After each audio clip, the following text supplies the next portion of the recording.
رمضان مہربان رمضان مہربان رمضان مہربان رمضان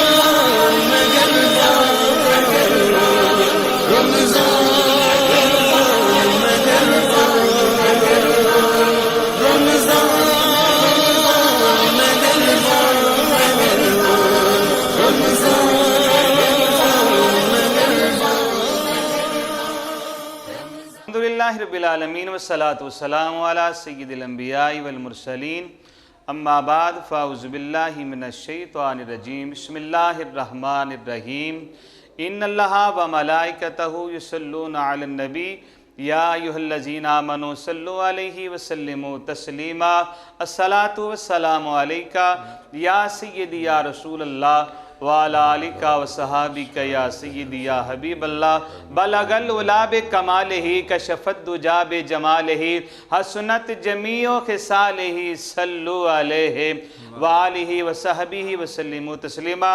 جی ناظرین کرام، آپ کا میزبان قاری محمد وسیم رضا رضوی آج پھر نئے پروگرام کے ساتھ حاضر ہے۔ آپ دیکھ رہے ہیں پروگرام ماہ ربی رمضان ٹرانسمیشن سیزن 2، جس کے اندر ہمارے مہمان موجود ہیں تلاوت کلام مجید کے لیے زینت القرآ فخر القرآ میری مراد محترم جناب قاری محمد عمران سلطانی صاحب خوش آمدید کہتے ہیں۔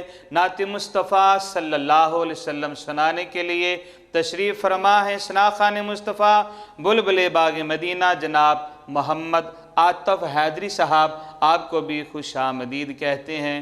اور خطاب کے لیے جو کسی تعارف کے محتاج نہیں ہیں، بلکہ میں تو یوں کہوں گا کہ کسی تعارف کے محتاج نہیں ہے آل نبی، کسی تعارف کے محتاج نہیں ہے آل نبی، پھولوں کو کبھی عطر لگایا نہیں جاتا۔ میری مراد حضور پیر سید مفتی زین العابدین شاہ صاحب، حضور خوش آمدید۔ آپ سے انشاءاللہ ہوگی پیارے آقا علیہ السلام کے پیار کی باتیں، آپ کے اخلاق کی باتیں، اور موضوع ہے سراپہ مصطفیٰ صلی اللہ علیہ وسلم۔ تو آغاز کرتے ہیں سیزن 2 ماہ ربی ٹرانسمیشن میں اللہ تعالیٰ کے پیارے کلام تلاوت کلامی مجید سے، وہ قرآن جو محمد عربی کی اداؤں کا نام ہے، وہ قرآن جو اللہ کی عطاؤں کا نام ہے، وہ قرآن جو ساری کتابوں کا سردار ہے، جس کو پڑھنے والا قاری بنتا ہے، یاد کرنے والا حافظ بنتا ہے، اس کا ترجمہ کرنے والا مترجم بنتا ہے، اس کی تفسیر کرنے والا مفسر بنتا ہے، اور اس کو پڑھ کر عمل کرنے والا اللہ کا ولی بن جاتا ہے۔ اللہ تعالی ہم سب کو قرآن پاک کی تلاوت کرنے کی اور اس پر عمل کرنے کی توفیق عطا فرمائے۔ تو میں ملتمس ہوں محترم جناب قاری محمد عمران سلطانی صاحب سے، وہ تلاوت کلامی مجید سے ہمارے دلوں کو منور فرماتے ہیں۔ ہمارے ساتھ رہیے گا انشاءاللہ العزیز۔ آپ کو نعت مصطفیٰ بھی پیش کی جائے گی اور سرکار سے ہم قبلہ شاہ صاحب سے خطاب بھی سنیں گے۔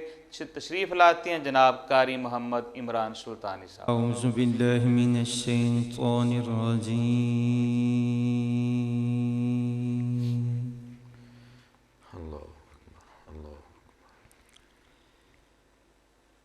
بسم اللہ الرحمن الرحیم۔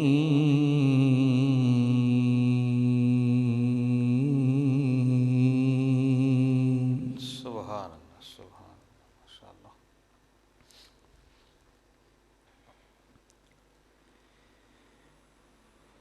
ألم نشرح لك صدرك ووضعنا عنك وزرك اللہ سبحان اللہ الذي ينقض ظهرك ورفعنا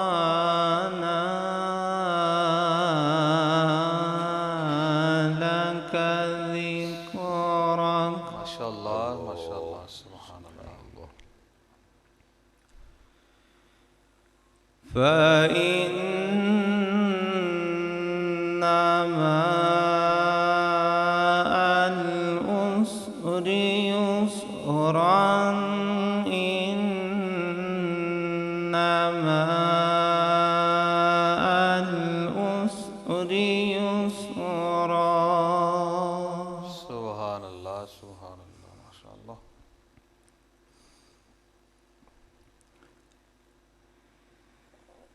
فإذا فرغت فانصب وإلى ربك فارغب.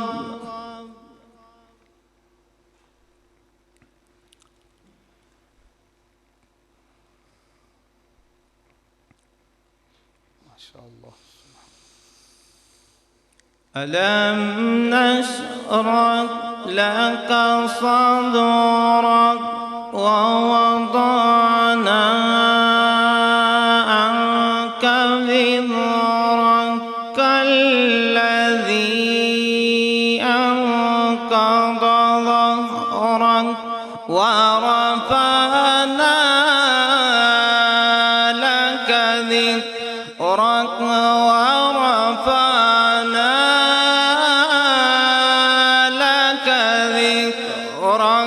ورفعنا لك ذكرك. ماشاء اللہ سبحان اللہ. فإن مع العسر يسرا إن مع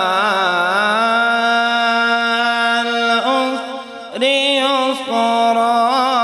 فإذا فرغت فانصب وإلى ربك فارغب. سبحان اللہ ماشاء اللہ سبحان اللہ.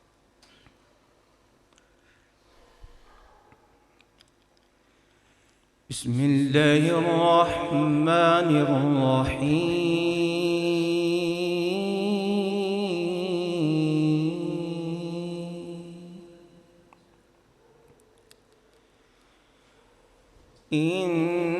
إنا أعطيناك الكوثر فصل لربك وانحر إن شانئك هو الأبتر. ماشاء اللہ سبحان اللہ سبحان اللہ. إن شانئك هو الأبتر. صدق الله العظيم. ماشاء اللہ. ماشاء اللہ سبحان اللہ. بہت خوب. تلاوت کلام مجید سے آغاز ہوا چاہتا ہے پروگرام ماہ ربی رمضان ٹرانسمیشن کا. قاری صاحب نے بہت پیارے آواز پیارے انداز کے ساتھ تلاوت سنائی اور گزارش کروں گا کسی انداز کے ساتھ پیاری سی ایک نعت شریف بھی سنا دیں.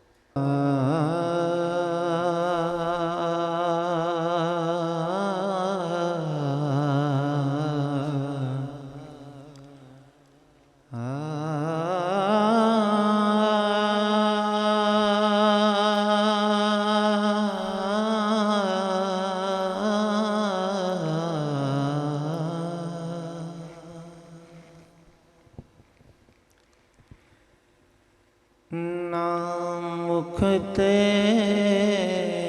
پردہ پاماہی سبحان اللہ. نامکھتے پردہ پاماہی کچھ دیر زیارت ہمن دے نامکھتے ماشاء اللہ سبحان پردہ اللہ. پاماہی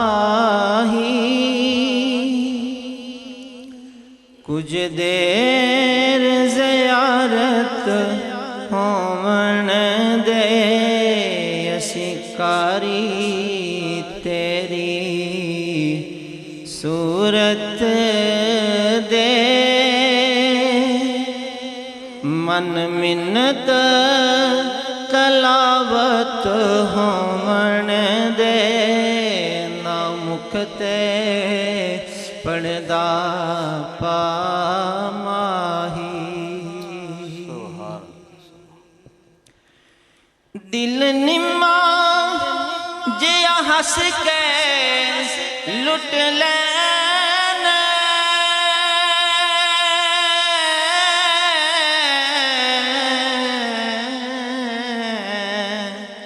پھر مکھ تے پڑھدا سٹ لین اللہ اللہ سبحان اللہ دل نما جیا ہس کے لٹ لین پھر مکھ تے پڑھدا سٹ لین اے پڑھدا شکوا اکھیاں دا اے پڑھدا شکوا اکھیاں دا اج دور شکایت ہون دے نا مکھ تے پڑھدا کیا بات ہے سلطان پا ماہی اللہ اللہ اللہ کچھ دیر زیارت ہون دے اسی کاری تیری صورت دے من منت تلاوت ہون دے نا مکھ تے پڑھدا پا ماہی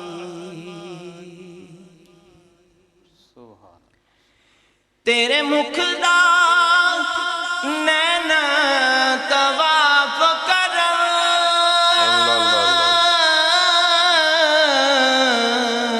پہ دل دا ویڑا صاف کرن تیرے مکھ دا نین طواف کرن پہ دل دا ویڑا صاف کرن ہٹی رہن دے چلمن مکھڑے تو ہٹی رہن دے چلمن مکھڑے تو نینا دی عبادت ہون دے نا مکھ تے پڑھدا پا ماہی کچھ دیر زیارت ہون دے نا مکھ تے پڑھدا پا ماہی دیسا اسرائیل میں جان تینو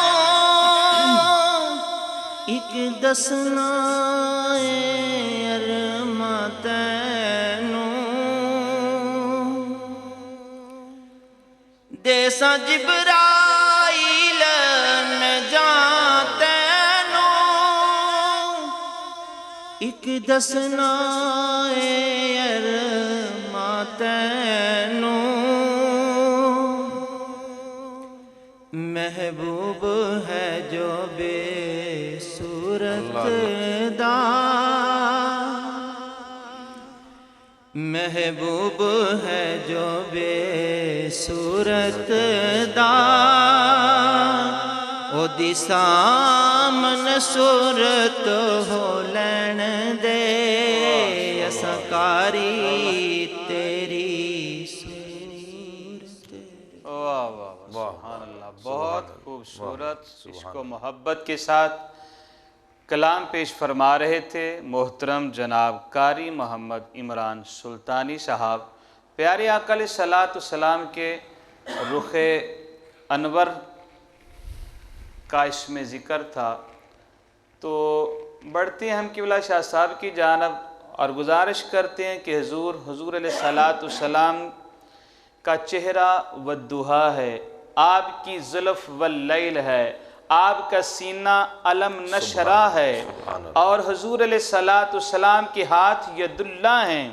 تو پیارے آقا علیہ الصلوۃ والسلام کی آج کون سے پہلو پر آپ ناظرین کو گفتگو سنائیں گے؟ ارشاد فرمائیے گا۔ بسم اللہ الرحمن الرحیم، لک الحمد یا رب العالمین، والصلاة والسلام علی سید الاشرف الانبیاء والمرسلین، اما بعد فاعوذ باللہ السمیع العلیم من الشیطان الرجیم، بسم اللہ الرحمن الرحیم، والعصر ان الانسان لفی خسر، صدق اللہ العظیم۔ جی قبلہ قاری صاحب بہت بہت آپ کا ممنون ہوں۔ اللہ سبحانہ وتعالیٰ آپ کو، دیگر ہمارے جتنے دوست احباب اور بالخصوص مہمانان گرامی آج کی اس ماہ ربی رمضان ٹرانسمیشن سیزن 2 میں مہمانان گرامی ہیں، خوش آمدید کہتے ہیں، اور دیگر جتنے احباب رب ذوالجلال ہماری اس پوری ٹیم کو دین و دنیا کی برکات اور سعادات سے مالا مال فرمائے۔ ہمارا جو سیزن 2 کے اندر عنوان ہے وہ ہے سراپائے اقدس، یعنی آپ صلی اللہ علیہ وآلہ وسلم، آپ کے نالین شریفین سے لے کر کریم آقا صلی اللہ علیہ وآلہ وسلم کی زلف عنبری بلکہ امامہ شریف تک کریم آقا علیہ الصلوۃ والسلام کے اعضاء اور آپ کے ساتھ نسبت رکھنے والی اشیاء کا ذکر ہم ان بابرکت لمحات کے اندر رمضان المبارک کی پرمسرت اور پروقار ساعتوں کو مزید چار چاند لگا رہے ہیں۔ رب ذوالجلال حضور کے ذکر سے، حضور کے سراپا اور کریم آقا علیہ الصلوۃ والسلام کے خلقت ظاہری کے حسن و جمال کے تبسل اور تصدق سے ہم سب کو محبوب علیہ الصلوۃ والسلام کی سچی پکی غلامی نصیب فرمائے۔ کریم آقا علیہ الصلوۃ والسلام کے نالین شریفین کا ذکر بھی انتہائی محبت کے ساتھ آپ احباب نے یقیناً سماعت کیا ہے۔ کریم آقا علیہ الصلوۃ والسلام کے قدمین شریفین کا ذکر قرآن و سنت کی روشنی میں بیان کیا گیا۔ اس کے بعد اللہ کے محبوب صلی اللہ علیہ وآلہ وسلم کے پورے پیکر کے حوالہ سے بھی ہم نے ایک نشست کے اندر ذکر کیا تھا۔ حضور کریم آقا علیہ الصلوۃ والسلام کی پنڈلی مبارک کا بھی ذکر خیر ہوا۔ آج نبی محترم، رسول معظم، شفیع امم، یعنی امام الانبیاء، مالک ہر دو سرا، والی کون و مکان، شہنشاہ بطحا، امام الانبیاء، معصوم حضرت سیدتنا آمینہ احمد مجتبیٰ یعنی محمد مصطفیٰ علیہ تحیت و ثنا کی ران مبارک کا ذکر خیر آج ہم سماعت فرمائیں گے۔ اور وہی بات ہے قبلہ رضوی صاحب کہ اللہ کے محبوب علیہ الصلوۃ والسلام کے جس بھی عضو کی آپ بات کریں، آپ جس بھی عضو کے بارے میں سوچیں، خیال کریں یا اس کو بیان کریں، اللہ کی عزت کی قسم حق یہ ہے کہ کوئی حق ادا نہیں کر سکتا، ہو ہی نہیں سکتا۔ اللہ سبحانہ وتعالی نے جس موزونیت کے ساتھ اور جس عظمت کے ساتھ، جس جلالت کے ساتھ آپ صلی اللہ علیہ وآلہ وسلم کے پیکر اقدس کو مرتب فرمایا، ترتیب دیا ہے، ایسا پیکر ہمیں، ایسا وجود ہمیں کہیں ڈھونڈے سے بھی نہیں ملتا۔ میں یہ کہا کرتا ہوں کہ صرف چراغ لے کر ہی نہیں بلکہ کوئی فلک کا خورشید لے کر بھی ایسا محبوب، ایسا من موہنا، ایسا سہنا تلاش کرے تو تلاش نہیں کر سکتا۔ جس طرح نبی اکرم صلی اللہ علیہ وآلہ وسلم آپ کے دست کرم کی نوازشات ہیں، چہرہ مبارکہ کے اعجازات ہیں، کریم آقا علیہ الصلوۃ والسلام کی زلف عنبری کی حسین باتیں ہیں، حضور کے پورے پیکر، حضور کے قالب کی اور حضور کے وجود کی جو حسن و زیبائش کا ذکر ہے۔ اللہ کی عزت کی قسم، اللہ کریم علیہ الصلوۃ والسلام نے محبوب علیہ الصلوۃ والسلام کو جتنے بھی اعضاء دیے، اعضاء ظاہریہ ہوں یا اعضاء سریہ اور خفیہ ہوں، وہ تمام کے تمام اعضاء انتہائی موزوں، انتہائی حسین، انتہائی دلکش، انتہائی جمیل. اگر آپ حسن کی بات کریں تو چاند بھی وہاں پہ شرما جاتا ہے. اگر آپ شجاعت کی بات، ہمت کی بات، قدرت کی بات، طاقت کی بات، مضبوطی کی بات یا استحکام کی بات کریں تو اس کے اندر بھی کوئی مثل نہیں ہے. اللہ کریم نے اپنے حبیب صلی اللہ علیہ وآلہ وسلم کو جتنے اعضاء دیے، حتیٰ کہ گھٹنے یا ران مبارک بھی، وہ بھی اسی طرح مضبوط اور شجاعت کے اندر لاجواب اور بے مثال.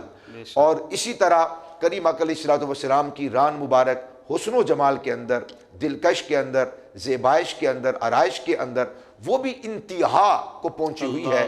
کوئی اسے نہ تو آج تک کما حق کو بیان کر سکتا ہے اور نہ کوئی کر سکا ہے. اصحاب رسول نے جب کبھی اتفاقاً کریم آقا علیہ السلام کے ان اعضاء پر نگاہ گئی ہے، اتفاقاً اگر پڑ گئی، تو ایسا نہیں کہ ان کے ذہن سے وہ خیالات محو ہو جائیں. وہ حسن ایسا ہے کہ جس نے بھی ایک مرتبہ دیکھا تو کریم آقا علیہ السلام کے سراپا اقدس کا حسن اس کے دل کی سرزمین کے اندر جا کر، جس طرح بیج زمین میں جا کر وہ گم نہیں ہو جاتا بلکہ پھلتا ہے، پھولتا ہے، درخت بنتا ہے، فصلیں بنتی ہیں اور پھر اس سے انسانیت کو فائدہ ہوتا ہے. جس نے بھی کریم آقا علیہ السلام کے جس بھی عضو کو دیکھا وہ دل کی پاک سرزمین کے اندر جا کر وہ اس طرح بیج کی طرح بویا گیا ہے. پھر ان کی کیفیات اور ان کی باطنی جو نوازشات اور باطنی جو ان کی کیفیات ہیں وہ اتنی عجیب ہو گئیں کہ انہوں نے جب بھی نبی اکرم علیہ السلام کی ان چیزوں کو بیان کیا جو انہوں نے دیکھا اور ملاحظہ کیا اور حیران اور ششدر رہ گئے تھے، جب انہوں نے آگے وہ چیزیں سنائیں تو وہ بھی حیران ہو گئے. اور خدا کی قسم 14 صدیاں گزرنے کے بعد بھی آج بھی جب کوئی حضور کے کسی بھی عضو کی بات، حسن و جمال کی بات، دلکشی کی بات کرتا ہے، کریم آقا علیہ السلام کے پیکر اقدس کی بات کرتا ہے، سراپا اقدس کی بات کرتا ہے، حضور کے تذکار جمیل کے اندر آج بھی اتنی تازگی ہے کہ اگر کل جہاں کے گلشن اور وہاں کے پھولوں کو بھی اکٹھا کیا جائے اور ان کے عطر کو نچوڑ لیا جائے تو مشام میں قلب اتنے روح افزا نہیں ہوتے اور اتنی کیفیات نہیں بنتی جتنی کیفیات آج بھی حضور کریم آقا علیہ السلام کا سراپا سن کر انسان کی کیفیات تبدیل ہو جاتی ہے. کیا بات ہے شاہ جی. ہم نے حضرت یہ دیکھا ہے کہ 1 2 4 مرتبہ بات ہو تو بات بس ہی ہو جاتی ہے جی. 1 2 مرتبہ بات کہہ لی جائے، سنا دی جائے، سن لی جائے، بات بس ہی ہو جاتی ہے. بات میں وہ لذت نہیں رہتی، بات میں وہ کیفیات نہیں رہتی، بلکہ سننے والا بھی کہہ دیتا ہے بھائی 2 4 5 7 مرتبہ پہلے بھی تم سے یہ بات میں نے سنی ہے. بات میں وزن نہیں رہتا. بڑی بھی وزنی، بڑی بھی حسین، بڑی بھی جمیل بات ہو، بڑی بھی خوبصورت بات ہو، ایک وقت آتا ہے کہ وہ بات پژمردہ ہو جاتی ہے. ان کے اندر وہ کیفیت نہیں رہتی، وہ حسن نہیں رہتا، وہ دلکشی نہیں رہتی، وہ رعنائی نہیں رہتی اور اس کے اندر وہ حسن باقی نہیں رہتا. سن کے انسان بور ہو جاتا ہے اور سنانے والا بھی سنا کے اکتاہٹ محسوس کرنے لگتا ہے. لیکن حضور کا ذکر، حضور کے سراپا کی بات ایسی ہے، حضور کا ذکر جمیل ایسا ہے، حضور کی خلقت کی بات ایسی ہے، حضور کے خلق کی بات ایسی ہے، حضور کے اسوہ کی بات ایسی ہے، کردار کی بات ایسی ہے، حضور کے اعضاء کے توازن کی بات ایسی ہے، ترکیب کی بات ایسی ہے. اور اللہ پاک نے جیسے حضور کے اعضاء کی ترقیم فرمائی ہے وہ سلسلہ بندی اتنی حسین اور جمیل ہے.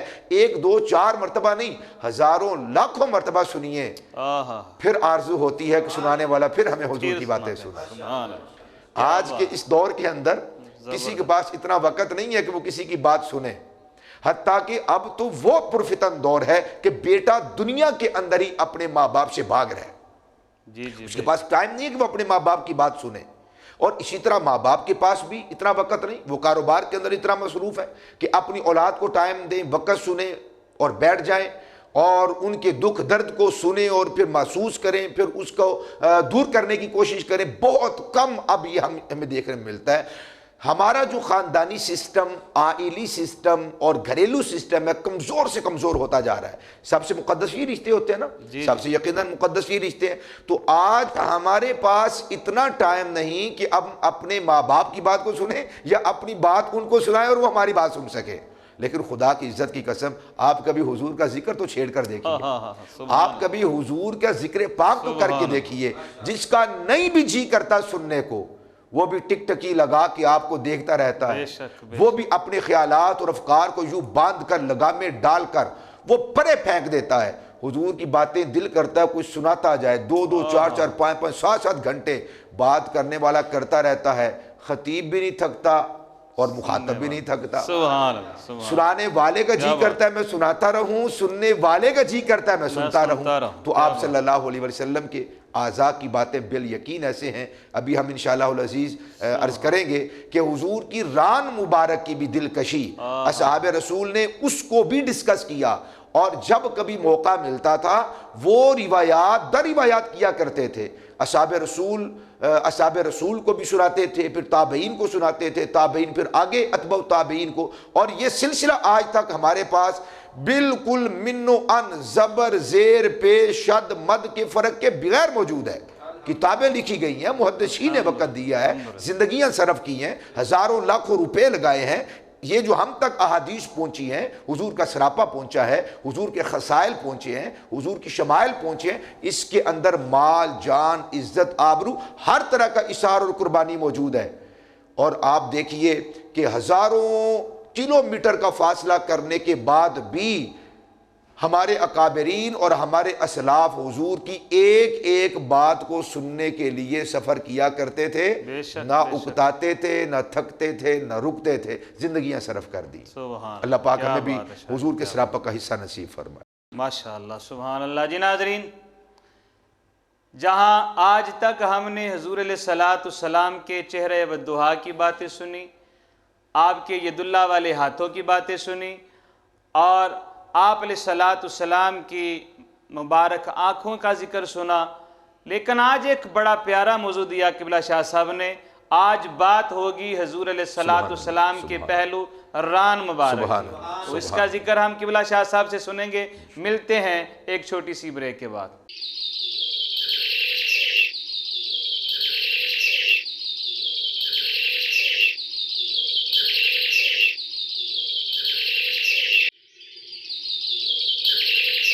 رمضان مہربان، رمضان مہربان، رمضان مہربان، رمضان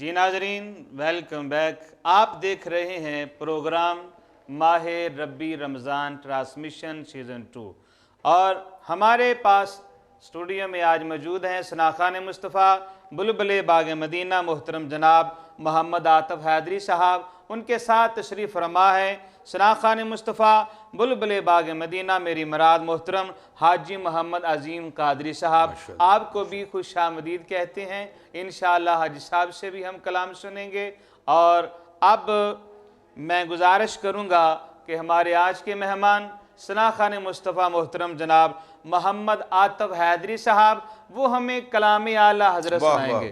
کلام اعلیٰ حضرت آپ سنیے۔ اس سے قبل اگر آپ ہمارے چینل پر نئے ہیں تو ہمارا چینل MD1 ساؤنڈ کو شیئر کریں، لائک کریں اور سبسکرائب ضرور کریں، تاکہ ہمارے آنے والی ہر ویڈیو آپ تک پہنچ سکے۔ بڑھتے ہیں قاری صاحب کی جانب، سناتے ہیں ہمیں کلام اعلیٰ حضرت۔ صلی اللہ علیہ یا رسول اللہ وسلم علیہ یا حبیب اللہ۔ اعلیٰ حضرت کے چند اشعار پیش کرنے ہیں۔ ہاں سب سے اولا ہو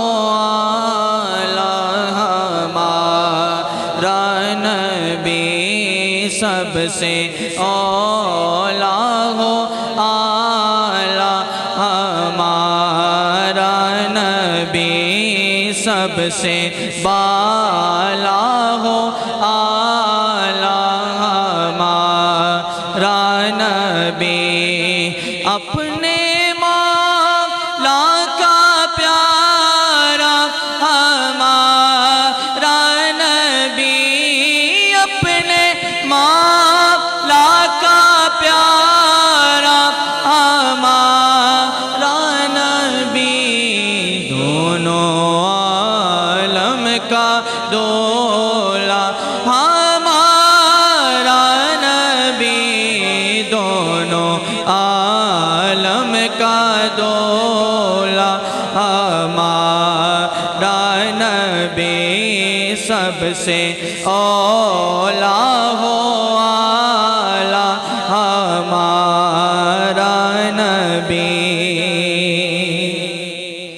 خلق سے اولیاء، اولیاء سے رسول، خلق سے اولیاء، اولیاء سے رسول، خلق سے اولیاء، اولیاء سے رسول، خلق سے اولیاء، اولیاء سے رسول، اور رسولوں سے اعلیٰ ہمارا نبی، اور رسولوں سے اعلیٰ ہمارا نبی، سب سے اولا ہو اعلیٰ ہمارا نبی، سب سے اولا ہو اعلیٰ ہمارا نبی۔ کیا خبر کتنے تارے کھلے چھپ گئے، کیا خبر کتنے تارے کھلے چھپ گئے، کیا خبر کتنے تارے کھلے چھپ گئے، کیا خبر کتنے تارے کھلے چھپ گئے، پر نہ ڈوبے نہ ڈوبا ہمارا نبی، پر نہ ڈوبے نہ ڈوبا ہمارا نبی، سب سے اولا ہو اعلیٰ ہمارا نبی، سب سے اولا ہو اعلیٰ ہمارا نبی۔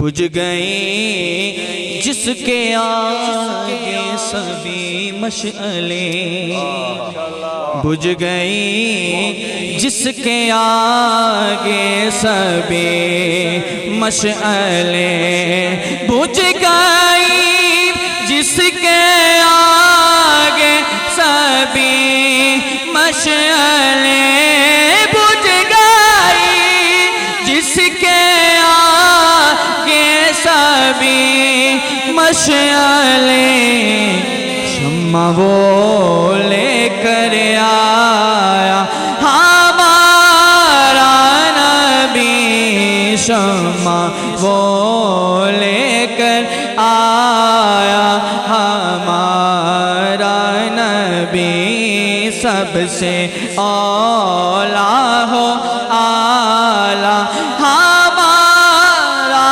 نبی، سب سے اولا ہو اعلیٰ ہمارا نبی۔ مانگنے والوں ہم کو تو یوں چاہیے، مانگنے والوں ہم کو تو یوں چاہیے، مانگنا اور کسی سے بھی کیوں چاہیے، کون دیتا ہے دینے کو منہ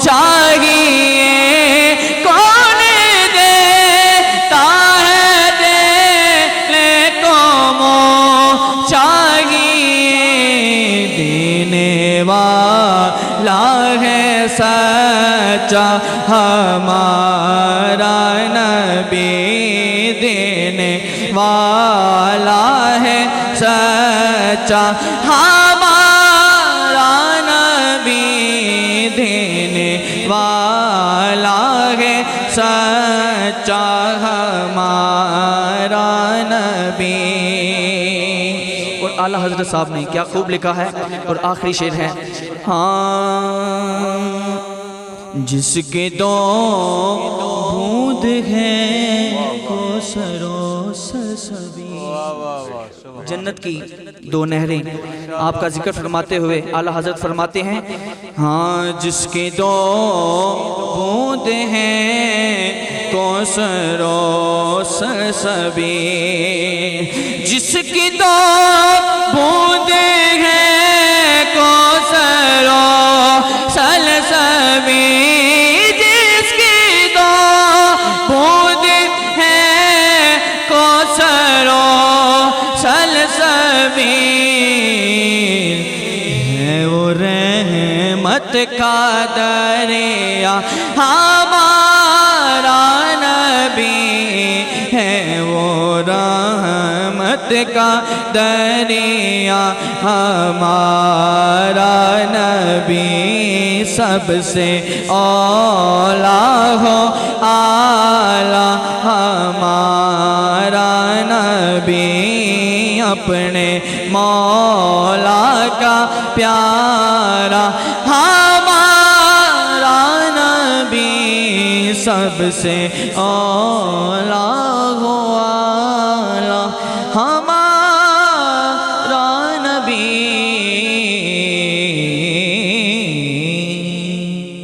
ماشاءاللہ سبحان اللہ، کیا بات ہے اعلیٰ حضرت کی، بہت خوب، اور کیا خوب کلام ہے اعلیٰ حضرت کا۔ اعلیٰ حضرت نے ساری زندگی حضور نبی کریم علیہ السلام کی شان میں قصیدے لکھتے گزار دی، واہ واہ واہ، حضور علیہ السلام کی پیاری پیاری نعتیں لکھی۔ مجھے ایک بات یاد آ گئی ہے ناظرین، اعلیٰ حضرت کے پاس ریاست نان پارا کا ایک بادشاہ، ایک گورنر حاضر ہوا، کہا کہ احمد رضا آپ نعتیں لکھتے ہو، قصیدے لکھتے ہو، میری شان میں بھی کوئی بات لکھو۔ تو اعلیٰ حضرت نے المختصر اس کے جواب میں قصیدہ لکھا، جس کا پہلا شعر ہے وہ کمال حسن حضور ہے کہ گمان نقش جہاں نہیں، یہی پھول خار سے دور ہے، یہی شمع ہے کہ دوا نہیں۔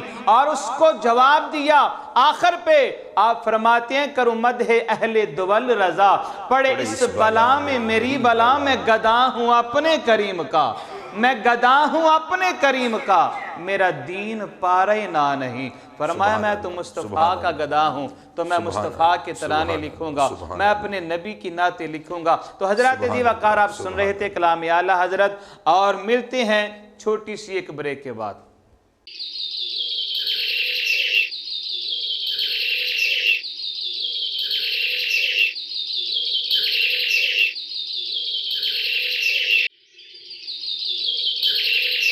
رمضان مہربان، رمضان مہربان، رمضان مہربان، رمضان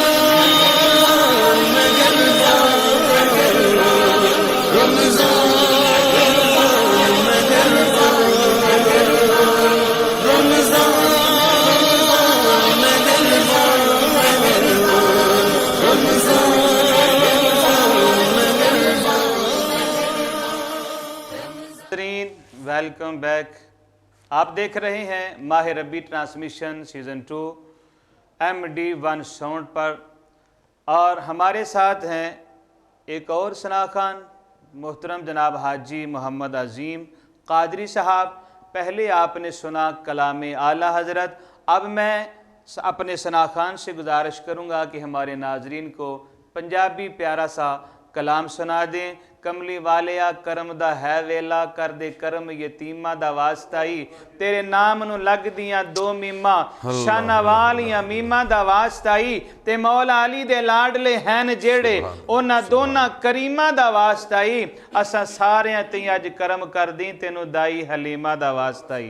جی حاجی عظیم صاحب ہمارے ناظرین کو پنجابی کلام پیارا سا سنا دیں۔ صلی اللہ علیہ یا رسول اللہ، صلی اللہ علیہ یا حبیب اللہ، صلی اللہ علیہ یا رسول اللہ، صلی اللہ علیہ یا حبیب اللہ۔ نبیاں دے تاجدارا، نبیاں دے تاجدارا، سن میریاں صداواں، نبیاں دے تاجدارا، نبیاں دے تاجدارا، سن میریاں صداواں، در تے بلا لے مینو، در تے بلا لے مینو، کتے روندا مر نہ جاواں، صلی اللہ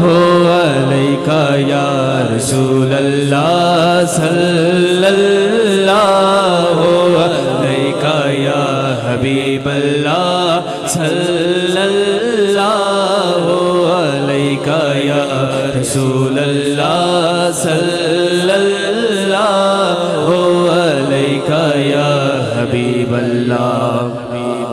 پہ دیواں میں دہائیاں، پہ دیواں میں دہائیاں، مت مار لئی جدائیاں، پہ دیواں میں دہائیاں، پہ دیواں میں دہائیاں، مت مار لئی جدائیاں، زہرا دے صدقے سایاں، زہرا دے صدقے سایاں، کر میرے ول نگاواں، صلی اللہ علیہ یا رسول اللہ، صلی اللہ علیہ یا حبیب اللہ، صلی اللہ علیہ یا رسول اللہ، صلی اللہ علیہ یا حبیب اللہ۔ صدقہ بلال دائے،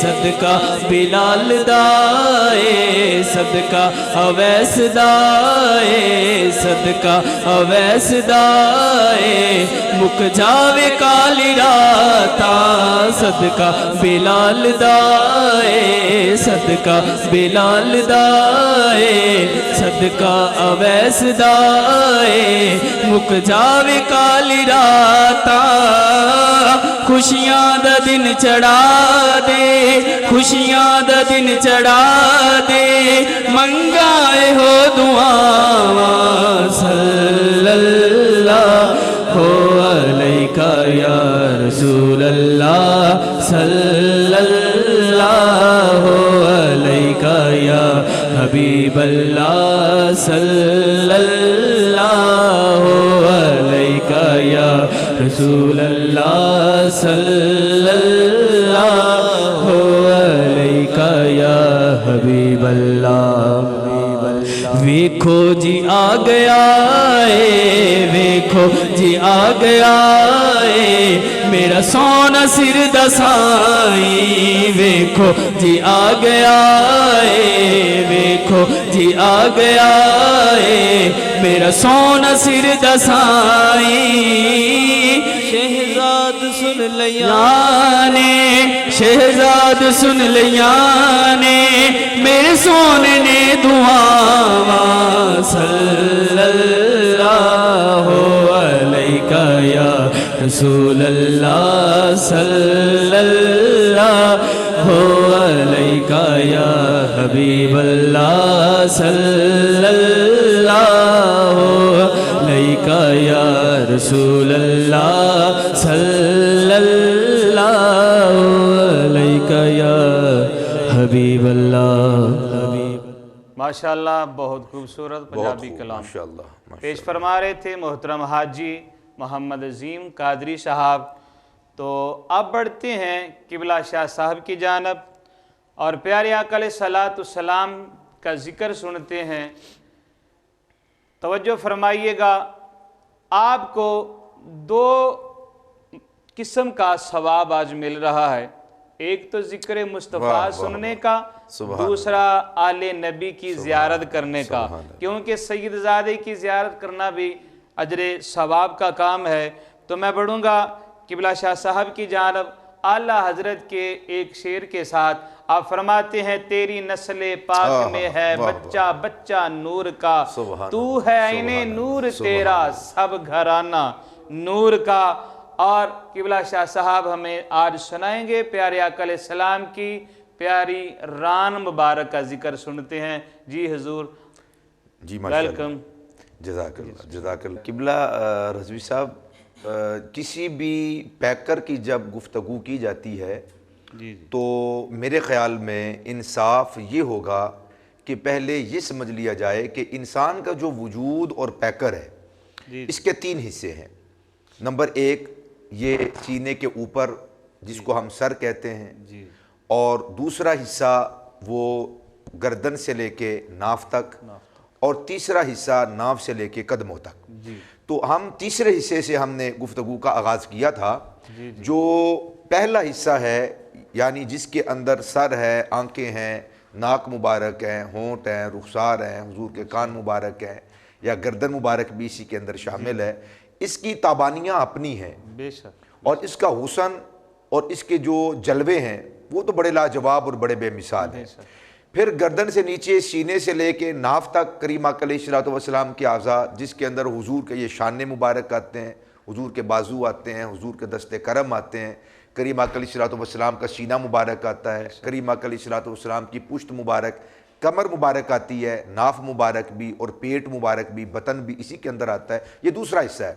تیسرا حصہ ہے ناف سے لے کے قدموں تک۔ یہ جو تیسرا حصہ ہے نا، بالخصوص یہ شجاعت کی علامت ہے۔ کوئی بھی مرد میدان اس وقت بنتا ہے جب اس کے ناف کے سے لے کر نیچے تک کا جو حصہ ہوتا ہے وہ مضبوط اور مستحکم ہوتا ہے۔ بے شک، بے شک، چونکہ مرد میدان تو وہی ہوگا، میدان میں تو وہی جائے گا، اور پھر دشمن کو دیکھ کر کسی کا کھڑے رہنا، مستحکم رہنا، مضبوط رہنا، ڈر نہ جانا، خوف محسوس نہ کرنا، نہ لڑکھڑانا، یہ اسی وقت ہوتا ہے کہ جب ناف سے لے کر پاؤں کے تلبوں تک یہ جو اعضاء ہیں یہ مضبوط ہوتے ہیں۔ تو رسول پاک صلی اللہ علیہ وآلہ وسلم کا میں نے پہلے بھی عرض کیا کہ تمام اعضاء ہر اعتبار سے جتنے بھی زاویے ہو سکتے ہیں، حسن کے، جمال کے، دلکشی کے، رانائی کے، اسی طرح شجاعت کے، بہادری کے، طاقت کے، استحکام کے، جتنے بھی زاویے ہو سکتے ہیں، آپ جس بھی زاویے سے رسول پاک صلی اللہ علیہ وآلہ وسلم کے اعضاء کو دیکھتے ہیں، حضور کریم آقا علیہ الصلوۃ والسلام کے اعضاء کے حسن سے بڑھ کر کسی کا حسن نہیں ہے، اور ان کی شجاعت اور بہادری سے بڑھ کر کسی کے اندر کوئی شجاعت اور بہادری نہیں ہے۔ کریم آقا علیہ الصلوۃ والسلام کی ران مبارک، یہ اس کا جو ذکر ہے وہ بخاری شریف کے اندر بالخصوص بڑے جامع اور بڑے خوبصورت الفاظ کے ساتھ ایک واقعہ موجود ہے، میں وہ عرض کرنا چاہتا ہوں، جہاں سے معلوم ہوگا کہ نبی اکرم صلی اللہ علیہ وآلہ وسلم کی ران مبارک کس قدر مضبوط تھی۔ اور اس روایت سے پہلے ذرا آپ سورہ حشر کی طرف چلیے۔ اللہ سبحانہ وتعالی ارشاد فرماتا ہے، لو انزلنا هذا القرآن على جبل لرأيته خاشعا متصدعا من خشیۃ اللہ وَتِلْكَ الْأَمْثَالُ نَضْرِبُهَا لِلنَّاسِ لَعَلَّهُمْ يَتَفَكَّرُونَ۔ خلاصہ یہ ہے کہ اگر ہم قرآن مجید فرقان حمید کی ایک آیت بھی پہاڑوں پر اتارتے، اللہ اکبر، پہاڑ پر نہیں، پہاڑوں پر اتارتے، اور یہ پہاڑ تو ہماری مثال جب ہم دیتے ہیں نا کسی کے مضبوطی کی، بہادری کی، ہم کہتے ہیں فلاں پہاڑ ہے، فلاں تو فلاں کے سامنے، جابر اور ظالم بادشاہ کے سامنے، حکمران کے سامنے وہ پہاڑ بن کر کھڑا ہو گیا۔ ہم نے اپنی آنکھوں سے دیکھا، بظاہر بابا جی علامہ شیخ الحدیث حافظ الحدیث محمد خادم حسین رضوی صاحب، آپ کی آخری جو زندگی اور حیات مبارکہ ہے اس کے اندر آپ کی جو ٹانگیں ہیں وہ کام نہیں کرتی تھی، لیکن اس کے باوجود مرد میدان ایسا کہ صرف پاکستان نہیں، انگلستان تک، یورپ تک، مغرب تک کے ایوانوں کو حضور کا ایک وہ خادم اللہ ہلا کے رکھ دیتا ہے۔ پتہ یہ چلتا ہے یہ سپاہ سے اور افواج سے اور طاقت سے یہ ایوانوں کو ہلایا نہیں جاتا، بلکہ حضور کے غلام کا نام ہی کافی ہوا بے کرتا ہے۔ شک بے شک۔ تو فرمایا کہ لو انزلنا ھذا القرآن علی جبل لرأیتہ، اگر ہم قرآن کو پہاڑوں پر اتارتے تو وہ بھی پھٹ جاتے، وہ بھی ریزہ ریزہ ہو جاتے۔ بے شک۔ اسی طرح اور بھی مقامات پر اللہ تعالیٰ نے قرآن مجید کی جو روب ہے، دبدبہ ہے، جو قرآن کی عظمت ہے، قرآن کی جو جلالت ہے، قرآن کی جو حدت ہے یا قرآن کی جو حرارت ہے، اس کو بیان کیا۔ اِنَّا عَرَضْنَا الْأَمَانَةَ عَلَى السَّمَاوَاتِ وَالْأَرْضِ وَالْجِبَالِ فَأَبَيْنَ أَن يَحْمِلْنَهَا وَأَشْفَقْنَ مِنْهَا وَحَمَلَهَا الْإِنسَانُ۔ اللہ پاک نے نا قرآن مجید جب اتارنا چاہا تو آسمانوں کو پیشکش کی، اللہ پاک نے زمینوں کو پیشکش کی، اللہ پاک نے پہاڑوں کو پیشکش کی کہ تم پر میں اپنی امانت اتاروں۔ پہاڑوں کو کہا اتاروں اپنی امانت، ایک آیت اتاروں تم پر۔ اللہ اکبر۔ تو انہوں نے کہا کہ مالک جو کچھ زمین و آسمان میں تھا سب کو اللہ نے پیشکش کی، سب نے یہ کہا وَأَشْفَقْنَ مِنْهَا، ہم تیرے قرآن کی جلالت کو اور حدت کو، حرارت کو، روب کو، دبدبے کو، سکل کو، بوجھ کو نہیں برداشت کر سکتے۔ اگر تو نے ایک بھی آیت اتاری تو ہم جائیں گے، ہمارے کلیجے پانی ہو جائیں گے، ہم ریزہ ریزہ ہو جائیں گے۔ کسی ایک مخلوق نے بھی قرآن مجید کی جلالت کو اپنے سینے پر برداشت کرنے کے لیے حامی نہیں بری۔ اور اللہ پاک نے 23 سال مسلسل روز و شب، راتوں کو بھی، شاموں کو بھی، دوپہروں کو بھی، صبحوں کو بھی، کسی بھی وقت جلبت میں، خلبت میں، سفر میں، حضر میں، اللہ پاک نے 23 سال 6200 سے زائد آیات طیبات اپنے محبوب کے قلب مقدس پہ بارہا مرتبہ نازل فرمائی۔ اللہ کے حبیب نے ہر آیت کو اپنے سینے پر برداشت فرمایا۔ بے شک بے شک۔ تو آپ کی ران کا اندازہ لگائیے، زید بن ثابت رضی اللہ تعالی عنہ بڑے عظیم صحابی ہیں اور کاتب وحی بھی ہیں، اور قرآن مجید فرقان حمید کو جمع کرنے کی ڈیوٹی بھی ان کی لگتی ہے۔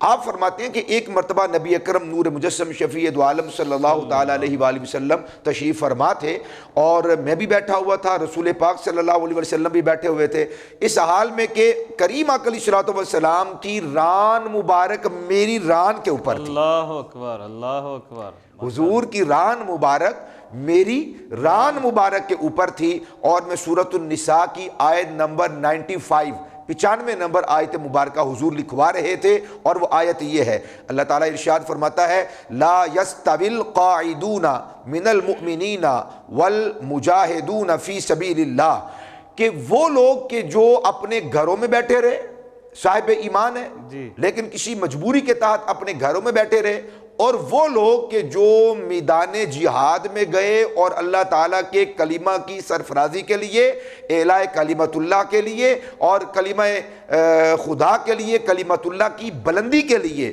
جنہوں نے میدانوں کے اندر گئے اور کفار کا مقابلہ کیا اور ان کے نیزوں کا، برچھیوں کا مقابلہ کیا، تلواروں کا مقابلہ کیا، ان کے ساتھ جا کر جہاد کیا، تو اللہ سبحانہ وتعالیٰ فرماتا ہے گھروں میں بیٹھ جانے والے اور میدان جہاد میں جہاد کرنے والے، یہ دونوں قسم کے مومن برابر نہیں ہے، برابر نہیں ہے۔ جو پیچھے بیٹھے رہے اور جو جہاد میں گئے، یہ دونوں قسم کے جو مومن ہیں یہ برابر نہیں۔ یقیناً جو گھروں میں بیٹھے رہے وہ مفضول ہیں، اور جو میدان جہاد میں گئے، رسول پاک کا ساتھ دیا، اعلاء کلمت اللہ کے لیے جانوں کے نذرانے پیش کیے، اپنے مال، جان، عزت، آبرو سب کچھ کو قربان کر دیا، یقیناً وہ افضل ہیں، وہ اعلیٰ ہیں، وہ بلند و بالا ہیں۔ حضرت زید بن ثابت رضی اللہ تعالیٰ عنہ فرماتے ہیں کہ یہ آیت مبارکہ حضور مجھے املا کروا رہے تھے، مجھے یہ لکھوا رہے تھے کہ اتنے میں سیدنا حضرت عبداللہ ابن ام مکتوم رضی اللہ تعالیٰ عنہ وہ نبی پاک صلی اللہ علیہ وسلم کی بارگاہ میں حاضر خدمت ہوئے۔ عبداللہ ابن ام مکتوم رضی اللہ تعالیٰ عنہ نبینا صحابی ہیں، اور مدینہ شریف کے اندر آپ مؤذن ہیں، عبداللہ ابن ام مکتوم رضی اللہ تعالیٰ اور نبینا ہے۔ وہ لاٹھی کو ٹیکتے ٹیکتے حضور نبی رحمت صلی اللہ علیہ وسلم کی بارگاہ میں آئے، یہ آیت مبارکہ سنی، چونکہ آپ تو نبینا تھے، بینا بظاہر تو بینا نہیں تھے، لیکن حقیقت یہ ہے کہ رسول پاک صلی اللہ علیہ وآلہ وسلم کا ہر غلام وہ اس کا جو باطن اور قلب اور روح جتنی بینا ہے وہ بظاہر دیکھنے والوں سے کروڑوں درجے افضل والا ہے۔ بے شک عبداللہ ابن ام مکتوم بظاہر نابینا تھے، مگر حضور پر ایمان لے کر آئے، کلمہ پڑھا، حضور کے غلام بن گئے اور قربانیاں پیش کی ہیں، تو کریم آقا علیہ الصلوۃ والسلام کے توسل سے اور وسیلہ جلیلہ سے بظاہر نابینا ہے، حقیقت میں بینا ہے۔ تو عرض کی سیدی یا رسول اللہ صلی اللہ علیہ وسلم میں نابینا ہوں، بظاہر میں جہاد کے اندر نہیں جا سکتا، تو میرا بھی دل کرتا ہے کہ میں بھی میدان جہاد میں جاتا۔ اللہ پاک نے اگر مجھے آنکھوں سے محروم رکھا ہے، اللہ اکبر کبیرہ، دیکھیے کیسا ان کے سینے کے اندر اور ان کے دل کے اندر اعلاء کلمت اللہ کے لیے، دین کی سرفرازی کے لیے کیسا ان کے دلوں کے اندر سمندر ہے جو ٹھاٹھے مارتا ہے جذبات کا۔ یا رسول اللہ کاش کہ میں بھی میدان جہاد میں جاتا، میں بھی دشمن کا مقابلہ کرتا، میں بھی دشمن کے ساتھ لڑتا، میں بھی دشمن کے خوف اور رعب اور دبدبے کو برداشت کرتا، اور اپنی تلوار کی انی کے ساتھ میں بھی ان کے کلیجے چیرتا۔ اے کاش کہ میں میدان جہاد میں جا سکتا۔ آقا جی میں تو نہیں جا سکتا، میں تو پیچھے رہ جانے والا ہوں، تو میرا کیا مقام ہوگا؟ بعض لوگ تو وہ ہیں جو مجبوری کے تحت بیٹھے ہیں، وہ جا سکتے تھے لیکن نہیں گئے، میں تو جا ہی نہیں سکتا۔ تو اب قرآن مجید کے اندر یہ واضح حکم آپ نے ارشاد فرما دیا ہے، اللہ پاک فرماتا ہے لا یستوی القاعدون من المؤمنین والمجاہدون فی سبیل اللہ، کہ جو بیٹھ جانے والے ہیں اور جو اللہ کی راہ میں جہاد کرنے والے وہ برابر نہیں ہیں، جہاد کرنے والے افضل ہیں۔ تو حضور میرا کیا مقام ہے؟ جب اپنے غلام کی یہ درد بری داستان سنی اور ان کے دل سے اٹھتے ہوئے جو ہوکے تھے وہ نبی رحمت صلی اللہ علیہ وسلم نے محسوس کیے، اللہ کی عزت کی قسم کسی غلام پہ تکلیف آتی نہیں مگر محبوب علیہ الصلوۃ والسلام کو اس کی خبر ہوتی ہے۔ بے شک ماں کو بتلانا پڑتا ہے، باپ کو بتلانا پڑتا ہے، جتلانا پڑتا ہے کہ مجھے تکلیف ہے، مجھے دکھ ہے، مجھے مصیبت ہے، میں رنج میں مبتلا ہوں۔ نبی پاک صلی اللہ علیہ وسلم کو بتلانا نہیں پڑتا، ماں کو اس وقت خبر ہوتی ہے جب بیٹا بتلاتا ہے، جب اولاد اپنی کہانی اور افسانہ ان کے سامنے رکھتے ہیں تو پتہ چلتا ہے کہ ہماری اولاد پریشان ہے۔ ادھر نبی کریم علیہ الصلوۃ والسلام کے جذبات اور حضور کے احساسات اور حضور کی فراست اور حضور کی بصیرت کا عالم یہ ہے کہ غلام پہ جو بھی دکھ آتا ہے نا، نبی پاک میں کہتا ہوں بندے کو خود نہیں پتا ہوتا کہ میں مصیبت میں ہوں، سرکار کو اس کا بھی پتا ہوتا ہے۔ بے شک بے شک کتنی مرتبہ ہوتا ہے وہ خبر ہم تک نہیں پہنچتی کہ ہمارے اوپر، دیکھو کسی کے خرمن پہ کب بجلیاں گر گئی، کتنی مرتبہ ہوتا ہے کہ دکھوں کے پہاڑ ٹوٹ پڑتے ہیں، خبر نہیں پہنچتی تو تب تک معلوم نہیں ہوتا۔